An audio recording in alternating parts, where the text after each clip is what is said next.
আমরা ভেবেছিলাম একটা সময় যে হিটলার এই পৃথিবীতে একবারই এসেছিল। হিটলার যখন আত্মহত্যা করলো তখন ভেবেছিলাম পৃথিবীতে আর কোনো হিটলারের জন্ম হবে না। কিন্তু নেতানিয়াহুর মতন আর যে নব্য হিটলারের যে জন্ম পৃথিবীতে হয়েছে সেটি কিন্তু আমাদের চোখে আঙ্গুল দিয়ে দেখিয়ে দিয়েছে।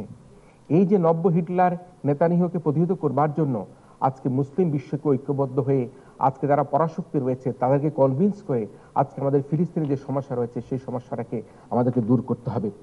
আমরা নব্য হিটলারের পক্ষে যারা পক্ষপাতিত্ব করছে, নেতানিয়াহুর পক্ষে যারা পক্ষপাতিত্ব করছে, তারা কি কারণে করছে, কোন স্বার্থে করছে? অস্ত্র বিক্রির স্বার্থে করছে, ভূ রাজনৈতিক আধিপত্যের জন্য করছে, আন্তর্জাতিক প্রভাব বিস্তারের জন্য করছে?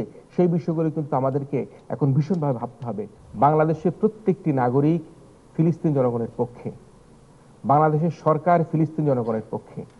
বাংলাদেশের জনগণের পক্ষ থেকে ফিলিস্তিনি জনগণের পক্ষ অবলম্বন করতে এখানে কোনো দ্বিধা বিভক্তি নাই। এখন যে মুসলিম বিশ্বের মুসলিম নেতারা যারা রয়েছেন তারা যদি ঐক্যবদ্ধভাবে আজকে বিশ্ব মোড়লদেরকে একত্রিত করতে পারে, এবং এখনই সময় যে দ্বিরাষ্ট্রীয় যে একটি চিন্তা ভাবনা চলছে, দুটি আলাদা আলাদা রাষ্ট্র, দুটি আলাদা আলাদা পতাকা, দুটি আলাদা আলাদা মানচিত্র থাকবে, সেই মানচিত্রের মাধ্যমে আমরা ইসরায়েল ফিলিস্তিন সমাধানের দিকে এগিয়ে যাব, এই আশাবাদ আমি ব্যক্ত করছি। ফিলিস্তিন ইসরায়েল সংকট নিরসনে ডিবেট ফর ডেমোক্রেসির পক্ষ থেকে 7 দফা পদক্ষেপ গ্রহণের জন্য সুপারিশ করছি।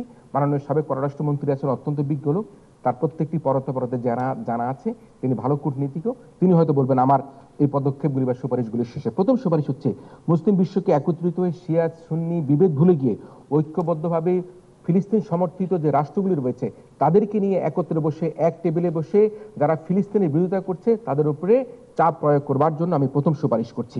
বিশ্ব গণমাধ্যমগুলো যেসব গণমাধ্যম পক্ষপাতিত্বমূলক সংবাদ পরিবেশন করছে তাদের প্রতি অনুরোধ রইল, আপনারা ফিলিস্তিনি জনগণকে নিয়ে কোনো পক্ষপাতিত্বমূলক কোনো সংবাদ পরিবেশন না করে নিরপেক্ষ ভূমিকা পালন করেই ফিলিস্তিনি মানুষের উপর যে অত্যাচার, জুলুম, বর্বরচিত হত্যা, ধর্ষণ, লুণ্ঠন হয়েছে তার চিত্র তুলে ধরে বিশ্ববাসীকে আপনারা অ্যাওয়ার করেন যে ফিলিস্তিন একটি স্বাধীন রাষ্ট্র হিসেবে স্বীকৃতি পাওয়ার জন্য তারা তাদের অধিকার প্রতিষ্ঠা করবার জন্য আপনাদের গণমাধ্যমকে জোরালো ভূমিকা পালনের জন্য আমি অনুরোধ করছি।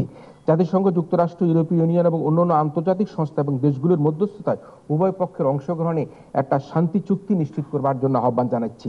ফিলিস্তিন এবং ইসরায়েলের উভয়ের মধ্যে আলাদা আলাদা স্বাধীন রাষ্ট্র, দ্বিরাষ্ট্র গঠন করবার জন্য যে প্রস্তাব ইতিমধ্যে উত্থাপিত হয়েছে তার বাস্তবায়নের জন্য আমি মার্কিন যুক্তরাষ্ট্র সহ আজকে পৃথিবীর যে পরাশক্তিগুলো রয়েছে, রাশিয়া রয়েছে, চীন রয়েছে, ভারত রয়েছে এবং মুসলিম যে ওআইসি সহ বিভিন্ন সংস্থাগুলো রয়েছে তারা একত্রিত হয়ে যাতে দ্বিরাষ্ট্র হয়ে দুটি রাষ্ট্র দুটি স্বাধীনভাবে দুটি স্বাধীন পতাকা নিয়ে তারা তাদের দেশকে পরিচালনা করতে পারে, সেই সুপারিশ আজকের এই অনুষ্ঠানে করছি।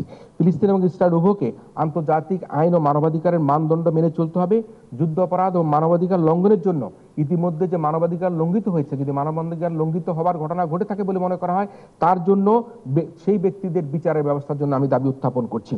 জরুরি ভিত্তিতে গাজা উপত্যকায় ফিলিস্তিনিদের বেঁচে থাকা মানুষের জন্য পর্যাপ্ত ত্রাণ সহযোগিতা প্রেরণ করবার জন্য অনুরোধ করি। সবশেষে আমি বলবো, ফিলিস্তিন জনগণের জন্য খাদ্য, চিকিৎসা, বাসস্থান, পানি সবকিছু নিশ্চিত করে বেঁচে থাকা মানুষগুলো যাতে বেঁচে থাকতে পারে তাদের অবকাঠামো পুনর্নির্মাণের জন্য একটা আন্তর্জাতিক তহবিল গঠন করে ফিলিস্তিনি মানুষের মুখে হাসি ফুটিয়ে মুসলিম উম্মার স্বার্থে আমরা যাতে সকল ঐক্যবদ্ধভাবে এই ফিলিস্তিন রাষ্ট্রকে একটা স্বাধীন রাষ্ট্র হিসেবে দেখতে পাই।